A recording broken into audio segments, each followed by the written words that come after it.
আজকে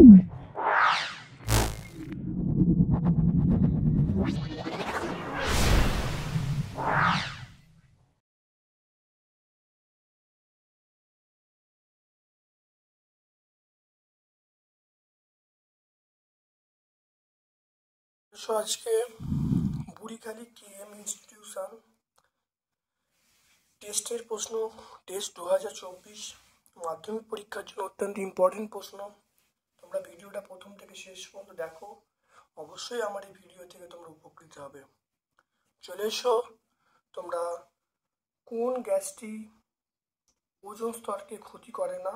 এখানে যে অপশান দেওয়া আছে, এনও ক্ষতি করে, N2O ক্ষতি করে, CFC ক্ষতি করে, কিন্তু কার্বন ডাইঅক্সাইড ক্ষতি করে না। তাহলে অপশান সি হবে। স্থির আয়তনে গ্যাসের চাপ এবং তাপমাত্রার যে লেখচিত্র, এটা আমরা অপশান ডি বলবো। নিচে রাসায়নিক সমীকরণ অনুসারে দেখে নাও, এটা উত্তর হবে। নিচে রাসায়নিক সমীকরণ অনুসারে 10 মোল CH4 পোড়াতে STPতে কত আয়তন O2 লাগবে? এটা হবে 448 লিটার। দেখে নাও, 1 মোল মিথেন পোড়ালে 1 মোল মিথেন পোড়ালে O2 লাগে কত? দেখে নাও, এখানে দেখো 1 মোল মিথেন পোড়াচ্ছি। 1 মোল মিথেন পোড়াতে দেখো 2 অণু অক্সিজেন লাগছে। তাহলে 2 অণু অক্সিজেন মানে 2 × 22.4 লিটার। তাহলে দেখো 1 মোল মিথেন পোড়ালে অক্সিজেন লাগে 2 × 22.4 লিটার। আর আমরা এখানে 10-এ বার করবো, 10 দিয়ে গুণ হয়ে গেল, তাকে গুণ করলে পেয়ে যাবো 448 লিটার। অ্যান্সার পেয়ে যাবো 448 লিটার। তবে পরিবাহীর মধ্য দিয়ে প্রবাহিত তাপের পরিমাণ নির্ভর করে প্রস্থচ্ছেদের সমানুপাতিক, সময় সমানুপাতিক। এটা রোধ দেওয়া ছিল, রোধ নয়, বেদের ব্যস্তানুপাতিক এবং সবকটি। এখানে দেখো সবগুলি অ্যান্সার হবে, তাহলে অ্যান্সার আমরা সবকটি বলবো। শূন্য মাধ্যমে আলোর বেগ c এবং কোনো মাধ্যমে আলোর বেগ v হলে প্রতিসরাঙ্ক আমরা বলবো c/v। Option A. গাড়ির ভিউ ফাইন্ডার হিসাবে আমরা ব্যবহার করি উত্তল দর্পণ ব্যবহার করি। তারপর দেখে নাও, গৃহস্থলীর বৈদ্যুতিক বর্তনীতে ফিউজ তার আমরা বলি লাইভ লাইনের সঙ্গে যোগ থাকে। তারপর দেখে নাও, এটা দেখো এই চিত্রে তুল্যরোধ কত হবে। প্রথম দেখো, এটা 1+1। দেখে নাও, এটা হলো তুল্যরোধ, এটা হলো 1+1। আর এটা হলো সমান্তরাল সমবায় আছে, সমান্তরাল সমবায় 1 × 1/1+1। এটা করলে কত হবে? দেখো, এটা 2, আর এটা করলে দেখো 0.5, তাহলে আমরা বলবো 2.5 ওহম। তাহলে দেখো অ্যান্সার চলে এসেছে 2.5 ওহম। তারপর দেখো চলে এসো, পরমাণু তেজস্ক্রিয়, অর্থাৎ কোনো তেজস্ক্রিয় পরমাণু থেকে আলফা কণা নির্গত হলে ভর সংখ্যা কী হয়? ভর সংখ্যা কমে যায়, 4 একক কমে যায়। এখানে শুধু কম অপশান দেওয়া আছে, আমরা কম অপশানটাই ডাক দেবো। দীর্ঘ পর্যায়সারণীতে যে শ্রেণীতে কঠিন তরল গ্যাস অবস্থান করছে তার নাম হলো 17 নম্বর শ্রেণী। তারপর দেখো, নিচের কোনটি অষ্টক গঠনের ক্ষমতা নেই? LiH বলবো, LiH।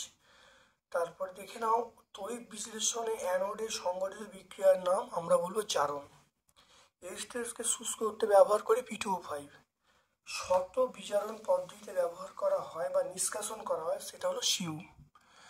সরলতম অ্যালকিন সেটা হলো C2H4। সরলতম অ্যালকিন আমরা কি বলবো? C2H4।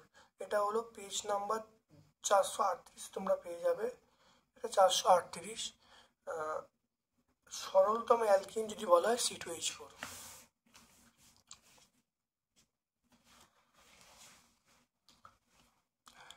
তারপর দেখো, জ্বালানি তাপন মূল্যের এসে একক আমরা বলবো জুল পার কেজি, বা কেউ যদি কিলোজুল পার কেজি বলে সেটাও হবে। বায়োগ্যাসের এটা প্রধান হবে, এটা প্রধান উপাদান, সেটা CH4 হবে। তারপর দেখো, স্ট্র্যাটোস্ফিয়ারে উচ্চতা বৃদ্ধির সঙ্গে সঙ্গে উষ্ণতা বাড়ে না কমে? উষ্ণতা অবশ্যই কমে। কোন উষ্ণতায় গ্যাসের চাপ শূন্য হয়? -273 ডিগ্রি সেন্টিগ্রেড তাপমাত্রায়। 11.2 লিটার আদর্শ গ্যাসের STPতে তাহলে পিভির মান কত হবে? 11.2 লিটার আদর্শ গ্যাসের জন্য এসটিপিতে পিভির মান হবে 0.5 আরটি। তারপর চলে এসো, দেখো পিভি সমান W/M ইন্টু আরটি। এখানে এই এম এর একক কী হবে? এম এর একক আমরা বলবো গ্রাম পার মোল। এম একক কী বলবো? গ্রাম পার মোল। কে যদি তাপ পরিবাহিতাঙ্ক হয় তাহলে 1/K আমরা বলবো তাপীয় রোধাঙ্ক, বলবো তাপীয় রোধাঙ্ক। অবতল দর্পণে কখন বিবর্তনের মান 1 হবে? যখন কোনো বস্তুকে 2F এ রাখা হবে। ফোকাস দৈর্ঘ্য মানে বক্রতা ব্যাসার্ধ যখন রাখা হবে বা যখন 2F এ রাখা হবে। তারপর দেখে নাও,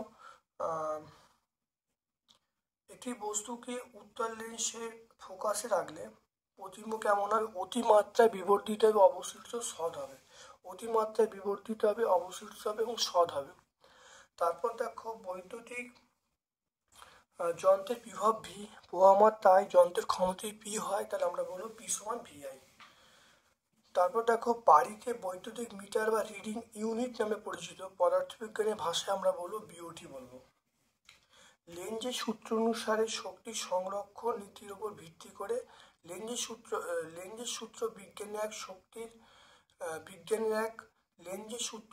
বিজ্ঞানের এক সংরক্ষণ নীতির উপর ভিত্তি করে গড়ে উঠেছে। কোন সংরক্ষণ নীতি বলে মনে করো? এটা হলো শক্তির সংরক্ষণ সূত্র। তারপর দেখো চলে আসছে পারমাণবিক চুল্লিতে কোন ধরনের নিউক্লিয় বিক্রিয়ার সাহায্য নেওয়া হয়? পারমাণবিক চুল্লিতে কোন ধরনের নিউক্লিয় বিক্রিয়ার সাহায্যে শক্তি উৎপন্ন হয়? এটা নিউক্লিয় বিভাজন বলবো। 1 কুড়ি সমান বলবো 3.7 10⁻10 বেকারেল। এটা কুড়ি আর এটা বেকারেল। 1 কুড়ি সমান 3.7 10⁻10 বেকারেল। একটি ধর্ম উদাহরণ দাও যা মৌলের পর্যায় ধর্ম নয়, এটা মৌলের বর্ণ আমরা বলবো। মৌলের বর্ণ।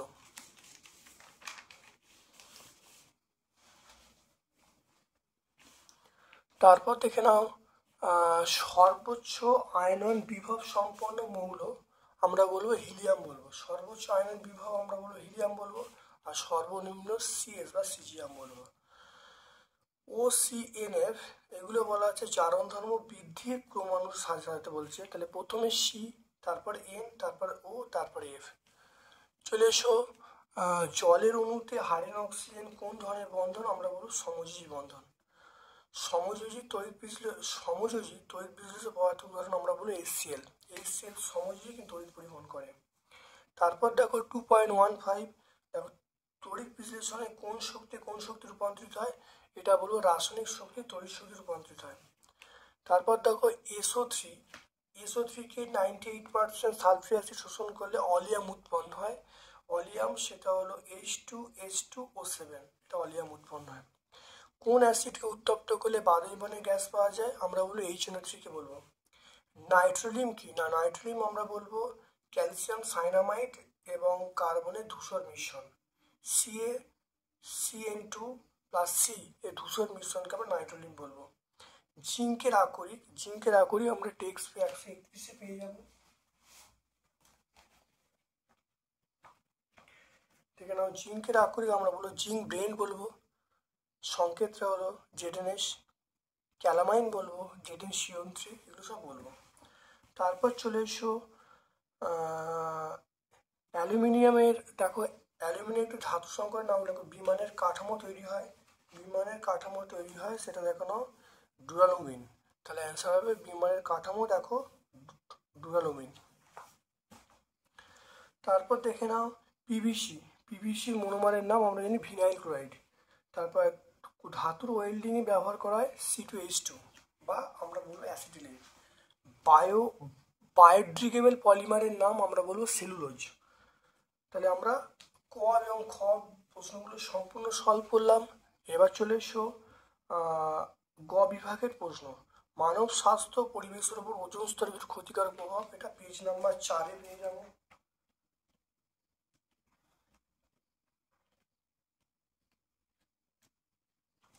পেজ নাম্বার 4 দেখো মানুষের ওপর প্রভাব, উদ্ভিদের প্রভাব আমরা এটা বলে দেবো, বা বায়ুমণ্ডলের প্রভাব আমরা যে কোনো দুটো পয়েন্ট আমরা কিন্তু ব্যাখ্যা করে দেবো। তারপর দেখো চলে আসছে 3.2 চলে এসো। একটি গ্যাসের 1 গ্রাম 7 ডিগ্রি সেন্টিগ্রেড তাপমাত্রায় 32 ATM চাপে এটা হলো 410 ml আয়তন অধিকার করে, তাহলে গ্যাসটির মোলার ভর নির্ণয় করতে বলছি। আমরা ডব্লিউর মান পেয়ে গেলাম 1 গ্রাম, টি এর মান পেয়ে গেলাম 273 প্লাস 60, এটা যোগ করলে হবে 280, পি এর মান পেয়ে গেলাম 32 ATM, আর আয়তন ভি এর মান পেয়ে গেলাম 410 ml। 410 ইন্টু এটা হলো 10⁻³ করে নিলাম, এটা লিটার হয়ে গেল। আচ্ছা এবার আমরা জানি, দেখে নাও, আমরা জানি পিভি ইকুয়াল টু এনআরটি, এটা সমীকরণ জানি। এখান থেকে আমরা বলবো পিভি ইকুয়াল টু এন মানে ডব্লিউ বাই এম, এটা আরটি। এবার দেখো আমার লক্ষ্য হবে এম বার করা। দেখে নাও এম যদি বার করি তাহলে ডব্লিউ আরটি বাই আমরা পিভি বলবো।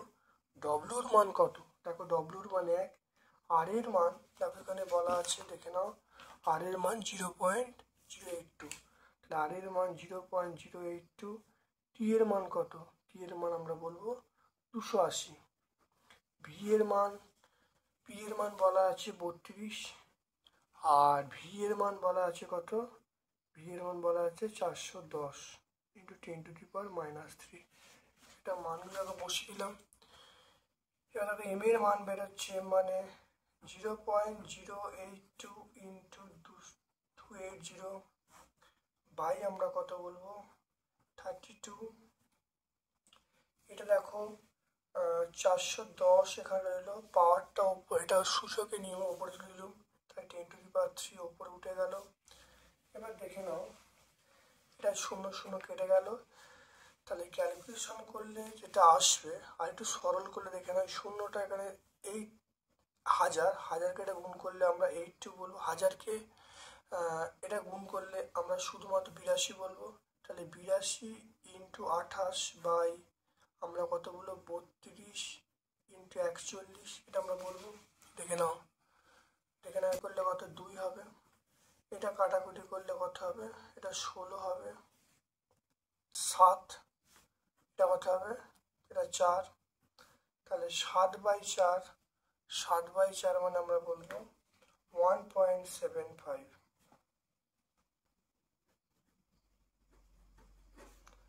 গ্যাসটির মোলার ভর 1.75 গ্রাম পার মোল।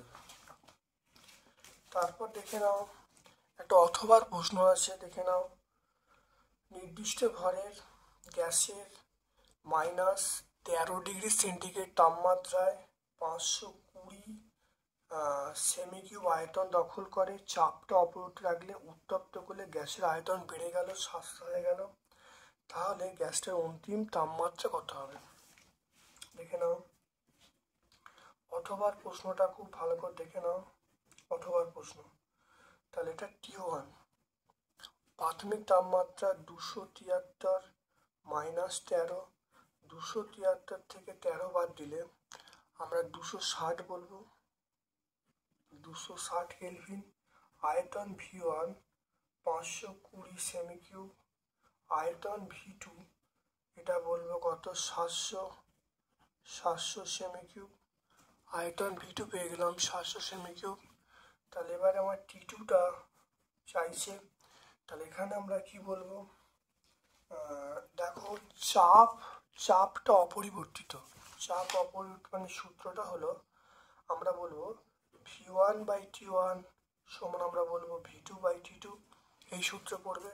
তাহলে V1 এর মান আমরা পেয়ে গেলাম 520, T1 এর মান পেয়ে গেলাম 260, V2 এর মান আমরা পেয়ে গেলাম 700, আর T2 এর মান আমরা চাইছি। বলবো 700 ইন্টু 260 বাই আমরা বলবো 700 ইন্টু 520, 520 শূন্য করে কেটে গেল, এটা কাটলে 2 হয়ে যাবে, আর এটা কাটলে কত হবে 350 হয়ে যাবে।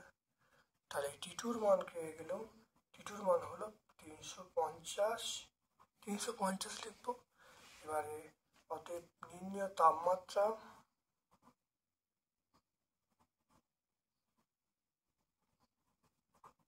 তাপমাত্রা আমরা বলবো 350 কেলভিন।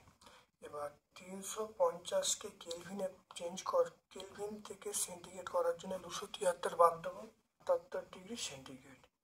তাহলে অ্যান্সার হবে আমরা বলবো 77 ডিগ্রি সেন্টিগ্রেড।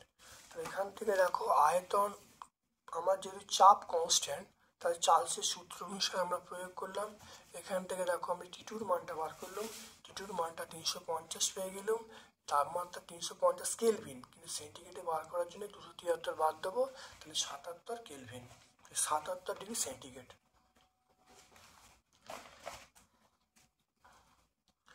তারপর দেখে নাও 3.3, লঘু মাধ্যম থেকে ঘন মাধ্যমে আলোরশ্মির প্রতিসরণের চ্যুতিকোণ নির্ণয় করতে বলেছে। দেখে নাও, এটা আমরা পেজ নাম্বার 42 পেয়ে যাব। দেখে নাও, লঘুতে ঘন এই ছবিটা আঁকবে। সমীকরণটা কি হবে, আমরা এই সমীকরণটা বার করব। তাই এই মনে করি থেকে তোমরা শুরু করবে, ছবিটা প্রথম আঁকবে, এই মনে করি থেকে শুরু করে তোমরা এই পর্যন্ত বলবে, বললে অ্যান্সার হয়ে যাবে। তাহলে পেজ নাম্বার আমরা 42 পেয়ে গেলাম। তারপর দেখো সূর্যাস্তের সময় সূর্যকে লাল দেখায় কেন?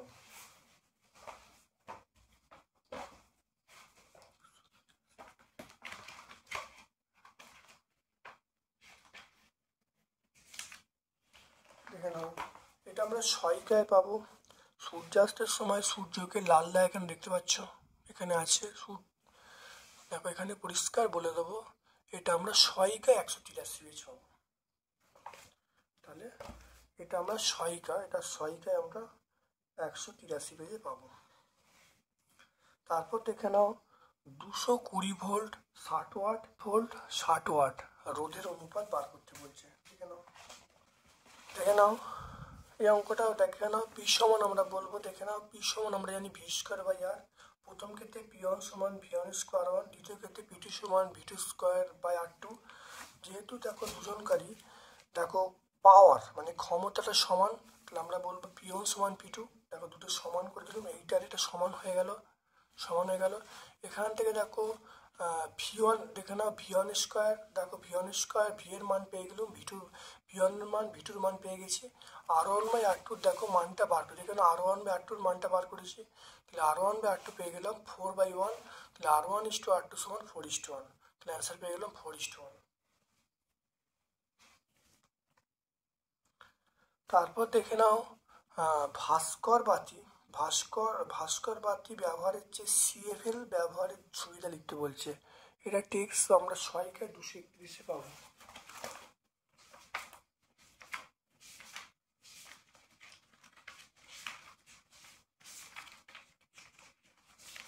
দেখে নাও সহায়িকায় দুটো দেখে নাও ভালো করে, আমরা এই উত্তরটা বলে দেবো। ভাস্কর বাতি সিএফএল এর থেকে বেশি শক্তি সাশ্রয়কারী, 1 নম্বর পয়েন্ট। 2 নম্বর হলো ভাস্কর বাতির চেয়ে সিএফএল বা জীবনকাল বেশি, তাহলে আমরা দুটো পয়েন্ট বলে দেবো। তারপর দেখো তরল হাইড্রোজেন ক্লোরাইড তড়িৎ পরিবহনে সক্ষম নয়, কিন্তু গলিত NaCl সেটা তড়িৎ পরিবহনে সক্ষম কেন? দেখে নাও।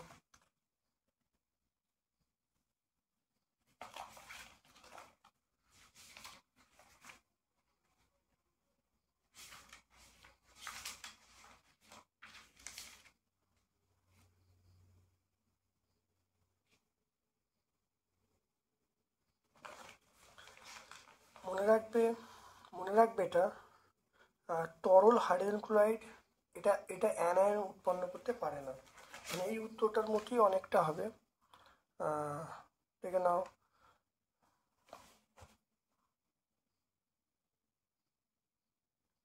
দেখে নাও এখানে দেখো এই উত্তরটা এরকমই হবে, চিনির জলীয় দ্রবণ তড়িৎপূরণ করতে পারে না কিন্তু সোডিয়াম ক্লোরাইড জলীয় দ্রবণ তড়িৎপূরণ করতে পারে। ঠিক এর মধ্যে উত্তরটা হবে, কারণ চিনির মধ্যে অ্যানায়ন কার্বন উৎপন্ন হয় না তাই তড়িৎপূরণ করতে পারে না, আর সোডিয়াম ক্লোরাইডের মধ্যে অ্যানায়ন কার্বন উৎপন্ন হয় তাই তড়িৎপূরণ করতে পারে। এবার এখানে উত্তরটা চলে এসো, দেখে নাও তরল হাইড্রোজেন ক্লোরাইড, এটা হলো এর মধ্যে অ্যানায়ন কার্বন উৎপন্ন হয় না তাই তড়িৎপূরণ করতে পারে না, আর গলিত সোডিয়াম ক্লোরাইডের মধ্যে Na+ এবং Cl- আয়ন উৎপন্ন হয় তাই তড়িৎপূরণ করতে সক্ষম। তারপর দেখে নাও এটা এক্স একটা মৌল যার পরমাণু ক্রমাঙ্ক 7, মনে রাখবে পরমাণু ক্রমাঙ্ক 7 মানে নাইট্রোজেন, আর নাইট্রোজেনকে আমরা কিভাবে N2 দ্বারা সূচিত করব, এটা সমজীবী বন্ধন দেখা যায়, সমজীবী বন্ধন দেখে নাও। তাহলে 100, তাহলে প্রথম আমরা বলবো 7, এক্স এর মান 7 মানে মৌলটা হলো N2, এটা হলো সমজীবী বন্ধন, সমজীবী ত্রিবন্ধন দেখা যায়, এটা 109 পেজ আমরা পেয়ে যাবো।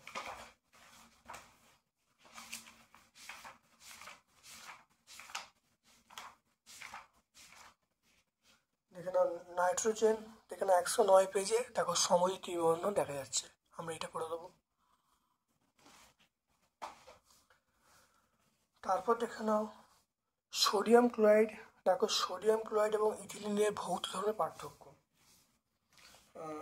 সোডিয়াম ক্লোরাইড এবং ইথিলিন, এখানে একইভাবে দেখে নাও ন্যাপথলিন এবং সোডিয়াম ক্লোরাইড আছে, ঠিক আছে, মানে এখানে তো আমরা তাহলে কি বলবো ন্যাপথলিনের, আর এখানে দেখো ন্যাপথলিন সোডিয়াম ক্লোরাইড আমার সহায়িকা আছে, ওখানে আছে ইথিলিন সোডিয়াম ক্লোরাইড, প্রায় একই হবে। মনে রাখবে সোডিয়াম ক্লোরাইড হলো একটা তড়িৎ যৌগ, আর তড়িৎ যৌগ হওয়ার জন্য তার গলনাঙ্ক বেশি হয়, আর এখানে আছে ইথিলিন, তাহলে ইথিলিনের গলনাঙ্ক কম হয়, তাহলে ইথিলিনের গলনাঙ্ক কম হয়, ইথিলিনের গলনাঙ্ক কম হয়, সোডিয়াম ক্লোরাইডের গলনাঙ্ক বেশি হয়। ইথিলিন আমরা বলবো জলে অদাব্য, আর সোডিয়াম ক্লোরাইড আমরা কি বলবো জলে দাব্য বলবো।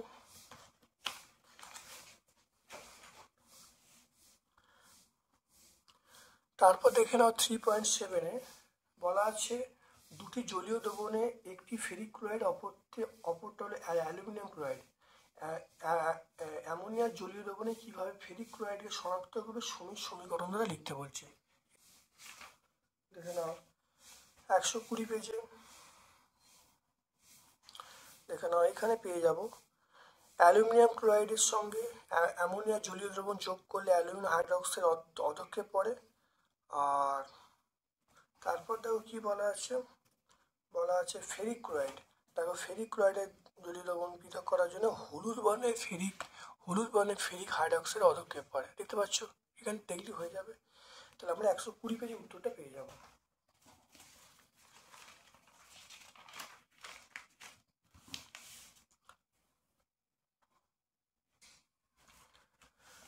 তারপর দেখে নাও কিপ যন্ত্রে তৈরি করা যায় একটি গ্যাসের নাম, কিপ যন্ত্রে তৈরি করা যায় গ্যাসের নাম আমরা অবশ্যই H2S বলবো, গ্যাসটার প্রস্তুতির সমীকরণ লিখতে বলছে, দেখে নাও এটা আমরা টেক্সট বই 122 থেকে পেয়ে যাবো। দেখো গ্যাসটার সমীকরণ আমরা পেয়ে যাব FeS প্লাস H2SO4 সমান FeSO4 প্লাস H2S, ওকে। তারপর দেখে নাও একটা ছক আছে, দেখে নাও সর্বোচ্চ আয়নন বিভব, এটা আমরা বলবো হিলিয়াম বলবো। তারপর ডুয়ালুমিনের প্রধান উপাদান সেটা আমরা বলবো অবশ্যই আমরা বলবো অ্যালুমিনিয়াম। হিমাটাইট যে ধাতুর আকরিক সেটা হলো লোহা, Fe বলবো। আর ক্ষারীয় মৃত্তিকা মৌল আমরা বলবো ক্যালসিয়াম।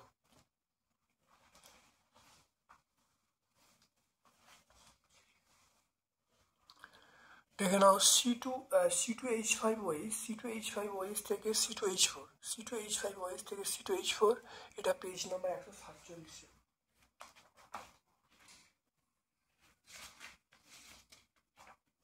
দেখে নাও C2H5OH, দেখতে পাচ্ছ C2H5OH, এইটার সঙ্গে গাঢ় H2SO4 এবং তার সঙ্গে 170 সেন্টিগ্রেড তাপমাত্রা উত্তপ্ত করলে আমার কি উৎপন্ন হবে, সেটা হলো ইথিলিন উৎপন্ন হবে। তাহলে আমরা শুধু এইখান থেকে এইটুকু লিখবো, লিখলেই কিন্তু অ্যান্সার হয়ে যাবে পেজ নাম্বার 147-এ। তারপরে দেখো ইথানলের সঙ্গে ধাতব সোডিয়াম, ইথানল মানে ইথাইল অ্যালকোহল, ইথানলের সঙ্গে ধাতব সোডিয়াম ক্লোরাইডের বিক্রিয়া লিখতে বলছে। ইথানল, দেখো এই 147 পেজে পাবো। ইথানল মানে আমরা বলি ইথাইল অ্যালকোহল, তার সঙ্গে দেখো সোডিয়ামে বিক্রিয়া ঘটাচ্ছে, বিক্রিয়া ঘটা দেখো উৎপন্ন হচ্ছে সোডিয়াম হাইড্রোক্সাইড এবং তার সঙ্গে হাইড্রোজেন উৎপন্ন হচ্ছে, দেখতে পাচ্ছ। তারপর দেখে নাও এর ইউপ্যাক নাম, এর দেখো না ইউপ্যাক নাম তোমার দেখো না, এটার নাম হলো প্রোপানোয়িক অ্যাসিড, এটার নাম হলো প্রোপানোয়িক অ্যাসিড। এবার দেখো গ্রুপ, এবার দেখো বিভাগ ঘ, বিভাগ ঘ হলো দেখো দেখো এখানে বলা হচ্ছে অ্যাভোগাড্রো সূত্র বিবৃত করতে বলেছে নির্দিষ্ট উষ্ণতা ও চাপে গ্যাসগুলির আয়তন V/N সমান, এসটিভিতে সীমান্ত মান 22.4 লিটার। তথ্যে কীভাবে অ্যাভোগাড্রো সূত্র উপনীত হওয়া যায়, এটা আমরা পেজ নাম্বার 16 সবটা পেয়ে যাব, পেজ নাম্বার 16 দেখে নাও সবটা পেয়ে যাবো, দেখে নাও ভালো করে। এই দেখো অ্যাভোগাড্রো প্রকল্প পেয়ে গেলাম, এটা অ্যাভোগাড্রো প্রকল্প, আর এইখান থেকে তাকে উত্তরটা আমরা পেয়ে যাব।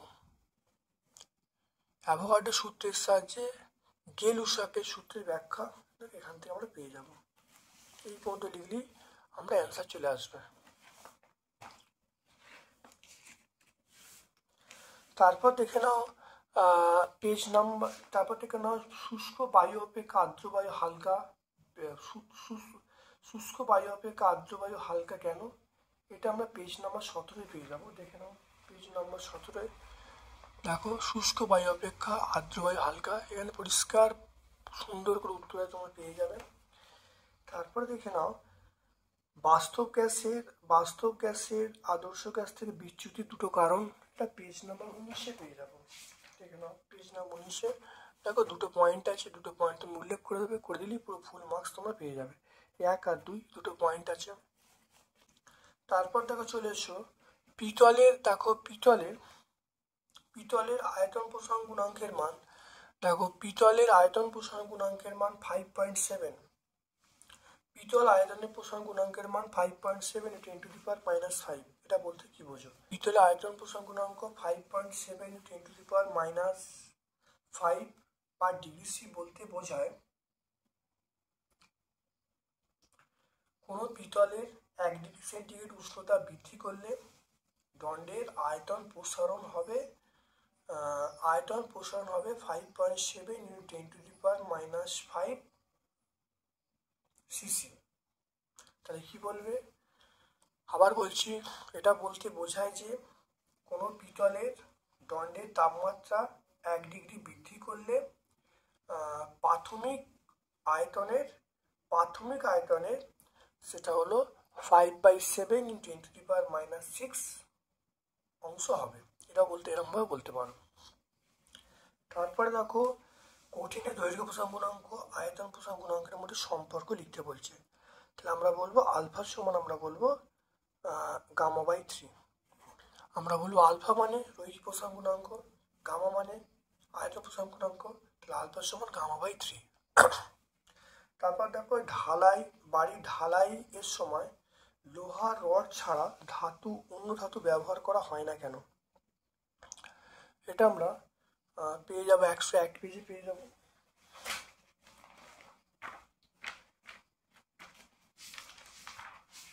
দেখে নাও 101 পেজে আমরা পেয়ে যাব, দেখে নাও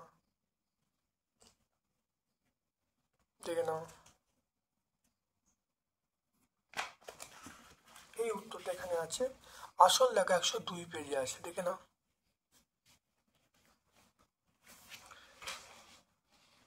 তারপর দেখে নাও বলা আছে দৈর্ঘ্য প্রসারণ গুণাঙ্কের মান দৈর্ঘ্য প্রসারণ গুণাঙ্কের একক দৈর্ঘ্য এককের উপর নির্ভর করে না, দেখে নাও দৈর্ঘ্য প্রসারণ গুণাঙ্ক আমরা আলফা সমান আমরা বলবো L2 - L1 / L1 T2 - T1। এখান থেকে পরিষ্কার দেখা যাচ্ছে যে দৈর্ঘ্য এককের উপর নির্ভর করছে না, শুধুমাত্র তাপমাত্রা এককের উপর নির্ভর করছে। অর্থাৎ সমীকরণটা লিখবো, সমীকরণ থেকে আমরা বলবো, এই সমীকরণ থেকে পরিষ্কার বোঝা যায় যে আলফা এককটা শুধুমাত্র তাপমাত্রা এককের উপর নির্ভর করে, শুধু এটুকু লিখলেই হবে।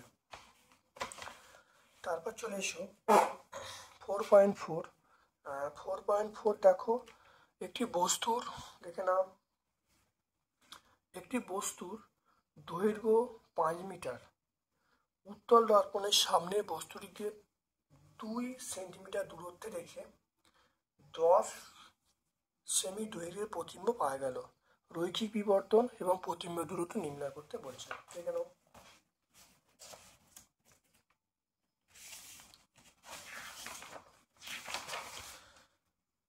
আমরা চলে আসছি 4.4 চলে এসো। আমরা জানি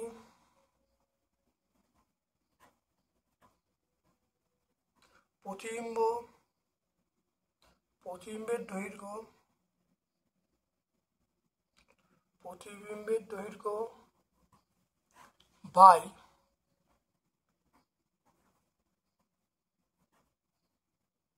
বস্তুর দৈর্ঘ্য সমান আমরা কি বলবো? প্রতিবিম্বের দৈর্ঘ্য বাই বস্তুর দৈর্ঘ্য সমান আমরা বলবো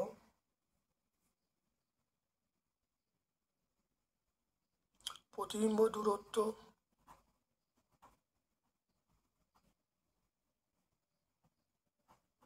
বাই বস্তু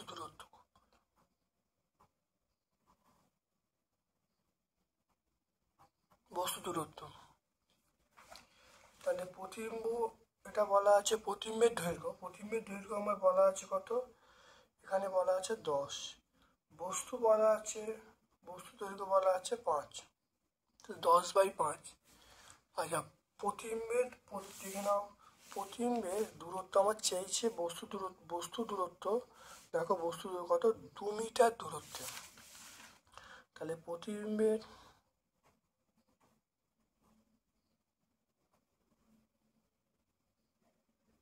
প্রতিবিম্বের দূরত্ব বাই বস্তু আমার কত বলে? 2 মিটার দূরত্বে। এটা হলো, তো এটা কাটাকাটি করছে, এটা কাটাকাটি করলে 2 হয়ে গেল। অতএব প্রতিবিম্বের দূরত্ব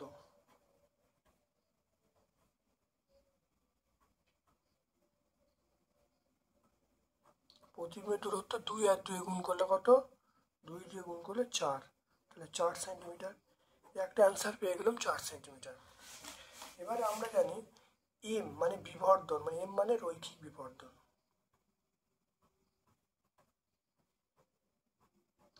এম মানে রৈখিক বিবর্ধন আমরা বলবো v/u। তাহলে ভি এর মান কত? ভি এর মান আমরা পেয়ে গেলাম। দেখে নাও, আমরা এগুলি সব কিন্তু বিবর্ধনই বলছে। তাহলে আমরা দেখো 10/5 করতে পারি, এটা করলেও 2 আসবে, এটা করলেও 2 আসবে। আমরা যদি 4/2 করি, দেখো এটা করলেও 2 আসবে। অর্থাৎ রৈখিক বিবর্ধন মানে v/u মানে ওই দূরত্ব, অর্থাৎ v/u মানে দেখে নাও এটা v/u বলতে আমি বলতে চাইছি প্রতিবিম্বের দৈর্ঘ্য বাই বস্তু দৈর্ঘ্য। তাহলে 10/5 করলে 2 আসছে। আর আমরা যদি প্রতিবিম্বের দূরত্ব বলি, দেখো প্রতিবিম্বের দূরত্ব ওই বস্তু দূরত্ব বলা যায়। তাহলে এম মানে প্রতিবিম্বের দূরত্ব কত? 4, তাহলে 4 বাই, দেখো বস্তু দূরত্ব কত? 2 ছিল, তাহলে 4/2 করলে সেটাও 2 আসছে। তাহলে আমরা দুভাবে বার করছি, কোনো একটা প্রসেস পরীক্ষায় করবে।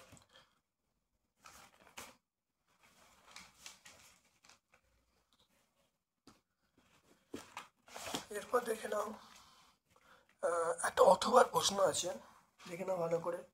একটি প্রিজমের প্রধান ছেদ সমবাহুত্রিভুজ। প্রিজমের প্রতিসারক তলে 30 ডিগ্রি কোণে আলো আপাতিত হলো, প্রতিসারক তল থেকে 45 ডিগ্রি কোণে নির্গমন করলো, তাহলে চ্যুতিকোণ কত হবে? সেটা চলে এসো, অথবা প্রশ্ন চলে এসো।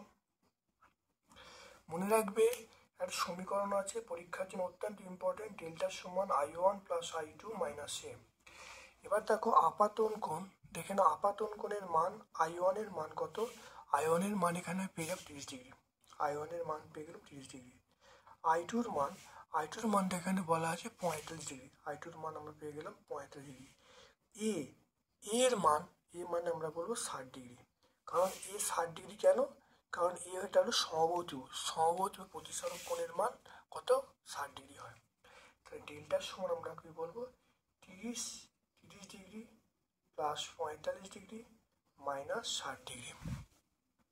তাহলে ডেল্টার সমান এটা হবে 75 ডিগ্রি মাইনাস 60 ডিগ্রি। তাহলে ডেল্টার সমান আমরা পেয়ে গেলাম 15 ডিগ্রি। তাহলে চ্যুতি কোণ কত হবে? অতএব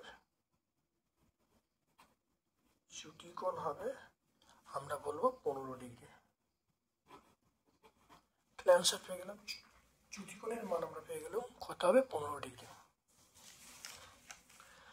তারপর দেখে নাও এরপরে উত্তল লেন্সের সাহায্যে কিভাবে সমশীর্ষ বিবর্ধিত প্রতিবিম্ব তৈরি করবে। এটা পেজ নাম্বার 50 আমরা পেয়ে যাবো। সমশীর্ষ বিবর্ধিত দেখে নাও, এটা হলো সমশীর্ষ বিবর্ধিত প্রতিবিম্ব পেয়ে যাবে পেজ নাম্বার 50-এ। তারপর দেখো কোন ধরনের লেন্সের দীর্ঘদৃষ্টি প্রতিকার করা যায়। দীর্ঘদৃষ্টি প্রতিকার করা যায়, এটা পেজ নাম্বার 54 চলে আসবে। দেখো দৃঢ়দৃষ্টি প্রতিকার করা যায় আমরা উত্তল লেন্সে। তাহলে আমরা এই ছবিটা আঁকতে বলছে।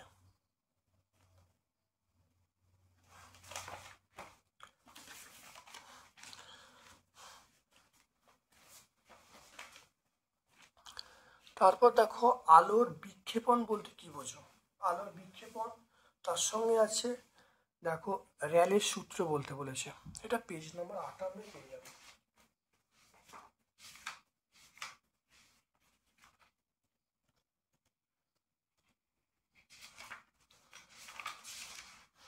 দেখে নাও আলোর বিক্ষেপণ দেখো কাকে বলে তুমি পেয়ে যাবে এখানে। আলোর বিক্ষেপণ দেখে নাও দিনের বেলা এখান থেকে বলবে, দিনের বেলা থেকে শুরু করে এইখান থেকে বলবে আলোর তরঙ্গদৈর্ঘ্যের তুলনায় ছোট ধূলিকণা বা গ্যাসের অণুর ওপর আলোকরশ্মি আপাতিত হলে ওই আলোর তরঙ্গদৈর্ঘ্য শক্তি শোষণ করে এবং ওই শক্তিকে একই তরঙ্গের আগে ছড়িয়ে দেয়।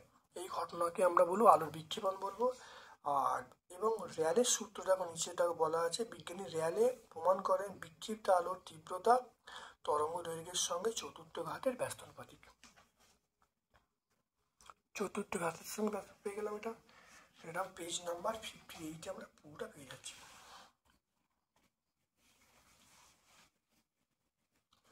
যন্ত্রপাতিগুলো সমান্তর সমবায় থাকে কিন্তু মেন ফিউজ শ্রেণীর সমবায় থাকে। এটা কারণ বলতে বলছে যে বাড়ির যাবতীয় যন্ত্রপাতিগুলি সমান্তর সমবায় থাকলে তাহলে সেখানে উৎপন্ন রোধ কম হবে।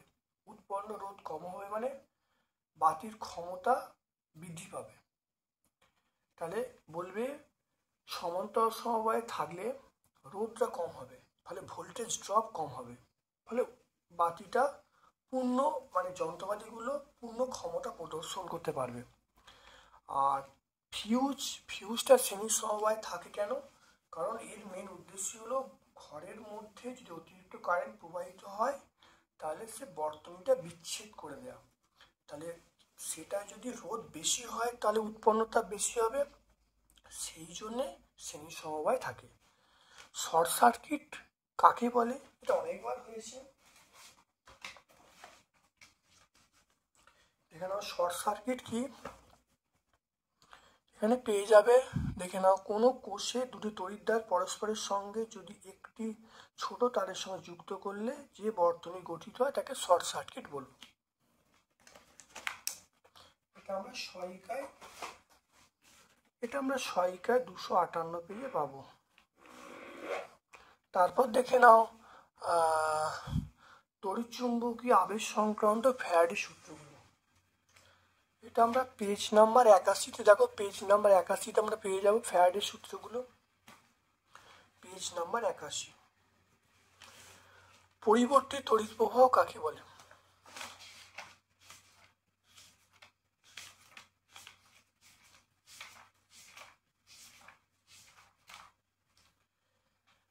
এটা পরিবর্তিত তড়িৎ প্রবাহ।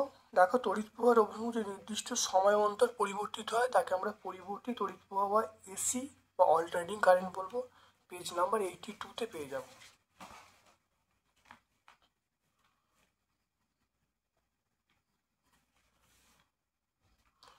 তারপর দেখে নাও দেখো 4.7 দেখে নাও উপাদানের দুটি, প্রথমটির দৈর্ঘ্য দ্বিতীয়টির 4 গুণ, প্রথমটির রোধ দ্বিতীয়টি দ্বিগুণ, প্রস্থ যে ক্ষেত্র অনুপাত নির্ণয় করতে বলছে।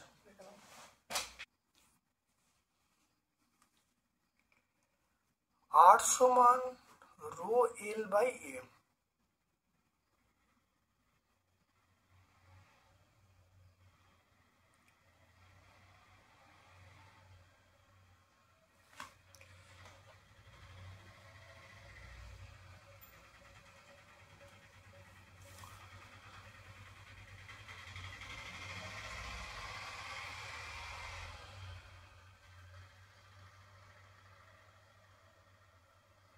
প্রথম ক্ষেত্রে দেখো আর ওয়ান সমান rho L one by A one. দ্বিতীয়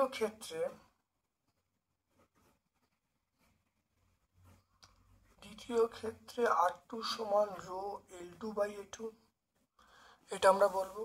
তাহলে R one by R two দুটোকে বাই করা হলো, এটাকে 1 নম্বর সমীকরণ, এটাকে আমরা 2 নম্বর সমীকরণ দিলাম। তাহলে R one by R two সমান আমরা বলবো rho L one by A one, এটা rho L two by A two, এটা আমরা করলাম। রো রো ক্যান্সেল হয়ে গেল। তাহলে এখান থেকে দেখো আমি চলে আসছি R one by R two সমান আমরা কি বলবো L one by L two into এটা আমরা কি বলবো A two by A one, এটা আমরা বলবো। এবার দেখো বলা আছে দুটি তারের তাকে বলা আছে দৈর্ঘ্য, ভালো দেখে নাও, তারের রোধ দ্বিতীয়টি দ্বিগুণ। তাহলে দ্বিতীয়টি দ্বিগুণ মানে দ্বিতীয়টি যদি আমি ধরি আর টু ধরি, তাহলে দ্বিতীয়টা আর টু, তাহলে প্রথমটা কত হবে দ্বিতীয়টি দ্বিগুণ মানে তাহলে 2R2 হবে। দেখে নাও দেখো প্রথম তারটির রোধ দ্বিতীয়টি দ্বিগুণ, তাহলে দ্বিতীয়টি দ্বিগুণ মানে দ্বিতীয়টা R2 হলে তাহলে প্রথমটা 2R2। এবার দেখো প্রথম তারটি দ্বিতীয় তারটির 4 গুণ, তাহলে দ্বিতীয়টা কত, দ্বিতীয়টা হলো L2, তার 4 গুণ মানে আমরা করব 4L2 আমরা বলবো। তাহলে 4 গুণ করা হলো, তাহলে এটা আমরা কি বলবো, এটা বলবো A2 বাই A1 বলবো। তাহলে এখানে এটা কেটে গেল, কেটে গেলে তাহলে আমরা এখান থেকে কি পেয়ে যাব, তাহলে 2/4, দেখে নাও এটা নামলে দেখো 2/4 হয়ে যাবে, 2/4 আমরা বলবো A2 বাই A1। তাহলে কাটাকুটি করলে আমরা কত বলবো হাফ বলবো, তাহলে হাফ সমান আমরা বলবো A2 বাই A1। তাহলে আমরা এবারে A1 বাই A2 করবো, A1 বাই A2 করলে এটা উল্টে যাবে, উল্টে গেলে 2/1 হবে। তাহলে প্রস্থচ্ছেদের অনুপাত হবে A1:A2, আমরা বলবো 2:1 বলবো। তাহলে অ্যান্সার হবে 2:1।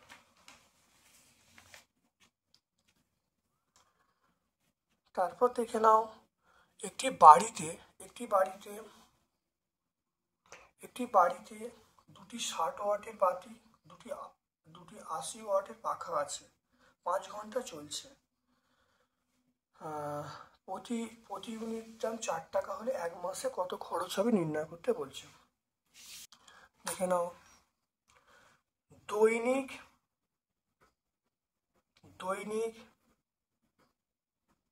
ব্যয়িত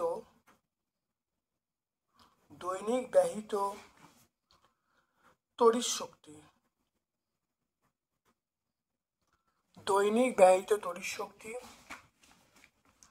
তাহলে 2 ইন্টু 60 কতক্ষণ করে চলছে 5 ঘন্টা ইন্টু 5 প্লাস দুটো বাতি 80 ওয়াটের, সেটা কতক্ষণ করে চলছে 5 ঘন্টা।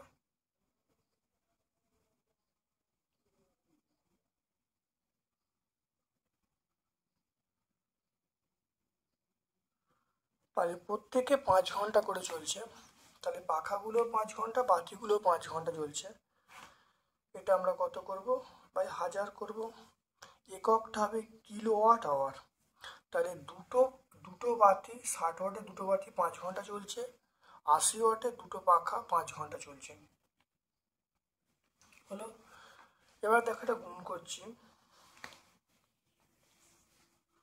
এটা আমরা 600 বলবো, এটা আমরা বলবো 800 বলবো, এটা বাই 1000, এটা বলবো কিলোওয়াট আওয়ার। এটা যোগ করলে আমরা বলবো 1400 কিলোওয়াট আওয়ার। এটা করলে আসবে, শূন্যগুলো কেটে দাও, দেখো 1.4 কিলোওয়াট আওয়ার। তাহলে 1.4 পেয়ে গেলাম। তাহলে দৈনিক দেখে নাও, দৈনিক ব্যয়িত তড়িৎ শক্তি 1.4 কিলোওয়াট আওয়ার। তাহলে এরপরে আমরা চলে আসবো দৈনিক যখন হলো, এরপরে আমরা চলে আসছি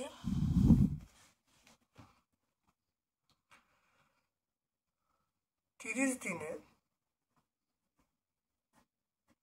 দিনে ব্যয়িত তড়িৎ শক্তি। 30 দিনে ব্যয়িত তড়িৎ শক্তি, তাহলে 1.4 ইন্টু কত, 30 করলাম, করলে হবে কত, 42 বিওটি আমরা লিখব। এবারে খরচা দেখো প্রতি ইউনিটে, তাহলে মাসিক খরচ প্রতি ইউনিটের দাম বলা আছে 4 টাকা। এখানে প্রতি ইউনিটের দাম বলা আছে 4 টাকা।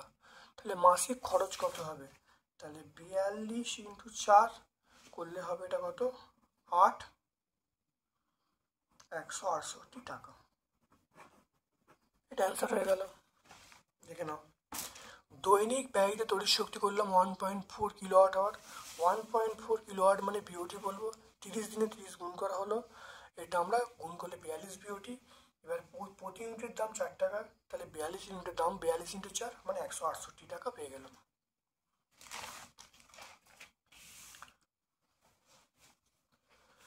তারপর দেখে নাও 4.8 চলে এসো।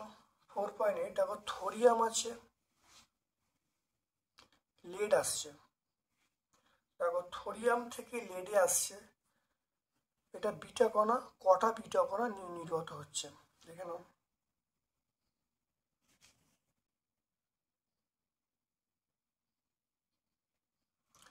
ধরি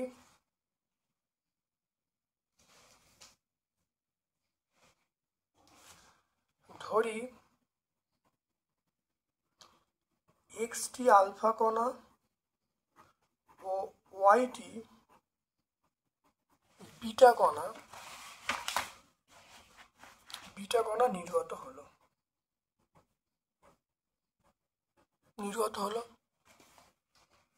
তাহলে আমরা এখানে বলবো, তাহলে দেখো 4x সমান বলবো 234 মাইনাস 206। তাহলে 4x সমান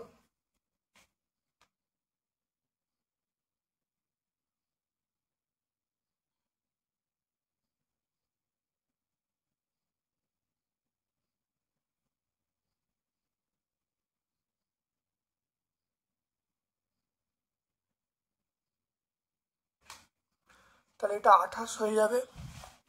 তাহলে x সমান আমরা পেয়ে যাব 28/4। তাহলে এটা কাটাকুটি করলে কত হবে, 7টা। তাহলে এটা আমরা 7টা বলে দেবো। তাহলে এখানে দেখো 7টা পেয়ে গেলাম। এরপর দেখো তাহলে আলফা কণা কটা বেরোলো, দেখে না আলফা কণা তাহলে বেরোলো 7টা। তাহলে 4x সমান এটা বললাম, তাহলে একটা আলফা কণা বেরোনোর জন্য ভর সংখ্যা 4 কমছে, তাহলে ভর সংখ্যা এখানে কত কমছে, 234 ছিল 206 হয়েছে, তাহলে 28 হলো। তাহলে x সমান কটা, 7টা হলো, আলফা কণা 7টা। এবার দেখো তাহলে আমরা লিখবো বিটা কণা বার করার জন্য, তাহলে প্রোটন সংখ্যা কত কমছে, প্রোটন সংখ্যা, তাহলে দেখো এটা লিখলাম, তাহলে প্লাস y ইন্টু 1, এটা হলো ভর সংখ্যা বাড়ছে, তাহলে এটা আলফা কণার জন্য ভর সংখ্যা, আলফা কণার জন্য প্রোটন সংখ্যা কমছে 2টো, আর বিটা কণা বেরোনোর জন্য ভর সংখ্যা বাড়ছে এটা। তাহলে এবার দেখে নাও তাহলে কতগুলো তাহলে কমলো, ভালো করে দেখে নাও। তাহলে 90 থেকে আমি যদি 82 বাদ দিই, 90 থেকে 82 যদি বাদ দিলে কত হবে, বাদ দিলে 8 হবে। কিন্তু মনে রাখতে হবে এখানে দেখো এর 2টো করে কমছে, এর একটা বাড়ছে, তাহলে অবশ্যই আলটিমেট কমে গেল। সেই জন্য আমরা 8 না লিখে -8 লিখবো। এখান থেকে উত্তর বেরোবে, দেখে নাও। তাহলে দেখে নাও, তাহলে x এর মান 7 ইন্টু -2, এটা y এর মান, এটা 1 হলো, এটা -8, তাহলে এটা কত হবে, -14 প্লাস ওয়াই সমান -8, এটা হলো ওয়াই ইকুয়াল টু 14 -8, তাহলে ওয়াই সমান কত? ওয়াই সমান পেয়ে যাব 6। তাহলে বিটা কণা কটা বেরোবে? তাহলে বিটা কণা 6টি নির্গত হবে। তাহলে আলটিমেট অ্যান্সার পেয়ে গেলাম বিটা কণা 6টা নির্গত হবে।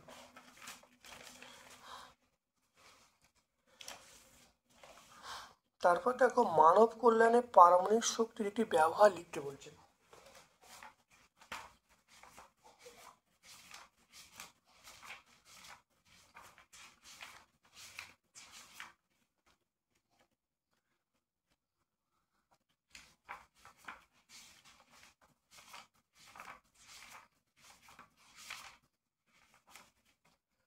এটা আমরা বলবো নিউক্লিয় চুল্লি বলবো, এটা আমরা ব্যবহার বলবো নিউক্লিয় চুল্লিতে ব্যবহার করবো। তারপর দেখো পরমাণু নিউক্লিয়াস ইলেকট্রন না থাকা সত্ত্বেও কিভাবে বিটা কণা বেরোয়।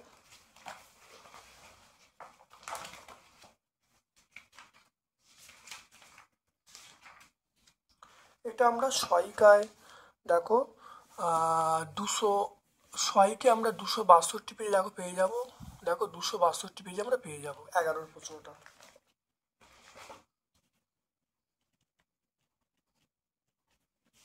তারপর দেখে নাও 4.9 দেখো এখানে বলা আছে এই মৌলের পর্যায় এবং শ্রেণী বলেছে। এ মৌলটা 2 নম্বর পর্যায়ে 17 নম্বর শ্রেণীতে, এটা অধাতু হবে। বি মৌলটা আমরা বলবো বি মৌলটা 3 নম্বর পর্যায় আর 2 নম্বর শ্রেণীতে থাকবে, এটা হলো ধাতু হবে। এটা তোমরা সেই দীর্ঘ পর্যায় সারণীর যে ছকটা দেখলে তোমরা বুঝতে পারবে। তারপর দেখে নাও এটা দেখে নাও ধাতু, এটা বলেছে ধাতু এবং তড়িৎ বিশ্লেষণের মধ্যে পার্থক্য। এই প্রশ্নের মানে এটা পেজ নাম্বার 113 পেয়ে যাব।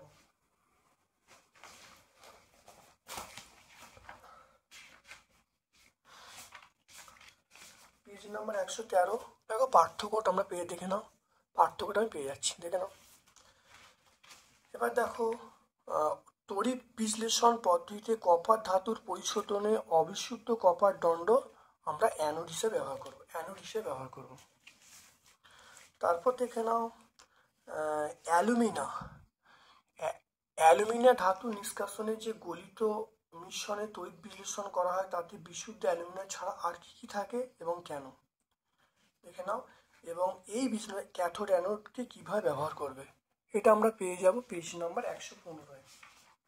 দেখো এখানে পরিষ্কার দেখো সব পেয়ে যাবে। দেখো 115 আমরা এখানটা পুরোটা লিখে দেবো, টোটাল অ্যান্সার এখানে হয়ে যাবে।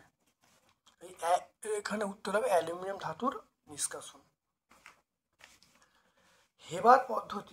হেবার পদ্ধতিটা লিখতে বলছে, এটা আমরা পাবো 121 পেজে পাবো।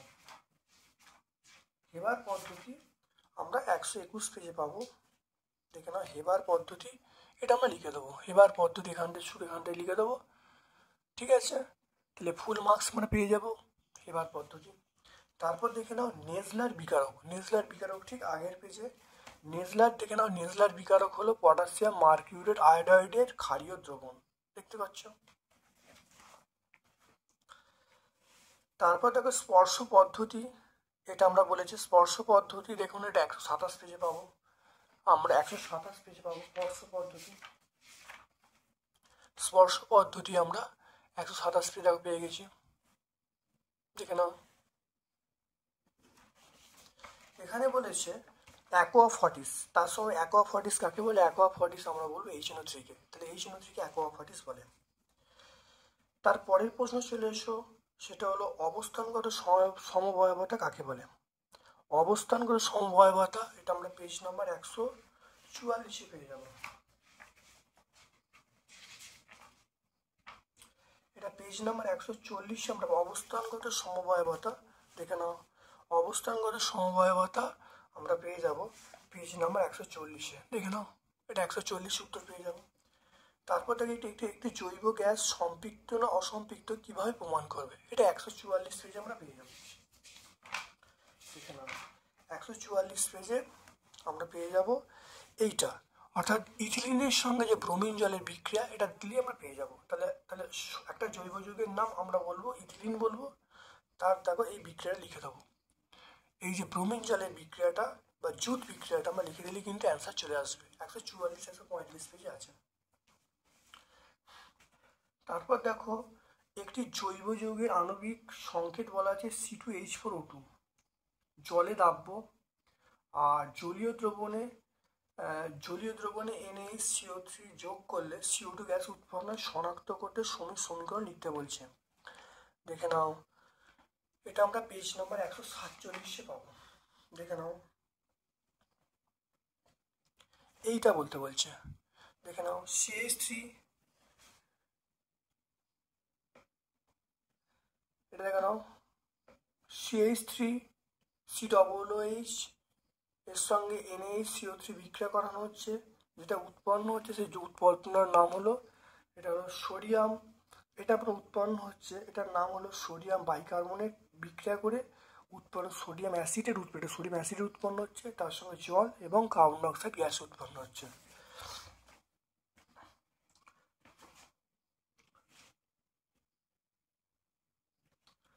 এবার দেখো বলা আছে জৈব যৌগটির সঙ্গে ইথানলের বিক্রিয়া। জৈব যৌগ দেখো এইটা হলো